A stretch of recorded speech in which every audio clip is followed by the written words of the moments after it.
Hey Anne Arundel County, it's Dan the Pub Ed Man back again with another safety video.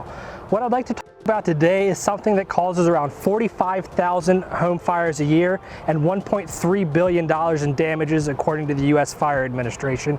And what that is electrical fires. Now, a vast majority of electrical fires are caused by either lighting or improper wiring or some kind of wire malfunction in your home. And now, so things you can do to mitigate that is what I want you to do is check your power outlets, make sure they're safe, make sure they're stable. There's a firm plug-in. If you have any loose connections, that's something you might want to get looked at by an electrician. But the other things is something that we use every day, you probably don't think about. You might even have one that's older than your kids, or 10 or 15 years old. And what those things are power strips and extension cords. So there's all kinds of different surge protectors or power strips or extension cords, and they come in different ratings for indoor and outdoor use. Of course, if you have an indoor cord and it says be used indoors, you shouldn't use it outside. Now, outdoor cords, you can use them for inside. They're a little sturdier, a little more heavy duty. But really, what gives you wear and tear on these cords is not the electricity flowing through them, it's the physical use and stepping on them, moving them around, and all that kind of stuff that can wear out the insulation. Now, just to give you an example, right here is one of the more heavy-duty outside cords you can buy. You never want to use a cord over 100 feet, and you also don't want to plug multiple extension cords into each other. That just gives you more points of failure. But all extension cords have these wrappers right here by one of the plugs.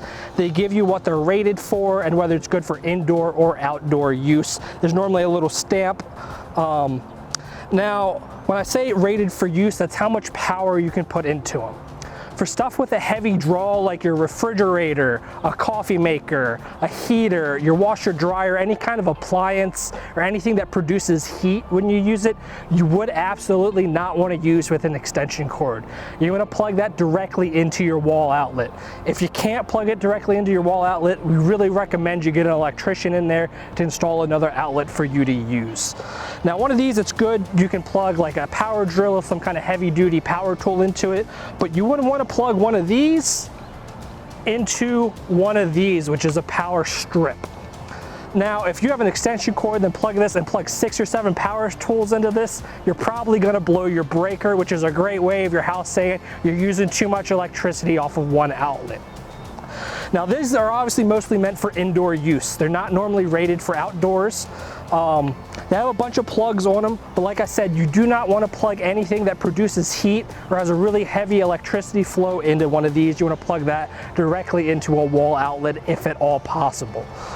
The things that really malfunction, like I said, is not the electricity per se, but it's the bending. It's that you should never have this in a place where there's a door over it or a rug or anything that you can step on, because that's going to wear down this insulation here on the cord.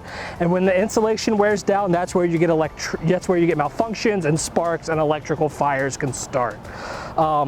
When you're unplugging these, you want to grab it here by the cord itself. You don't want to grab it by the wiring here. You don't want to grab and yank like this, because that causes the bearings and the connections here to get weaker and weaker every time you do.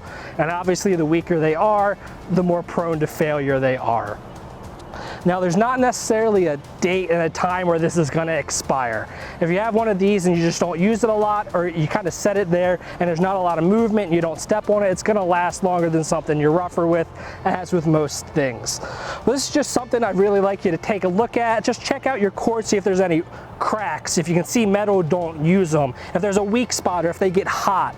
Definitely for anything electrical, if something gets hot that's not supposed to get hot, that's probably a problem, and you need to either take a look at it yourself or get an electrician in there to take a look at it for you. And like I said, these electrical fires cause about $1.3 billion in damages a year and 45,000 home fires across the United States. So really, I just hope you can take this information and hope you're a little bit better prepared and a little bit safer than before we started. Have a great day, Anne Arundel.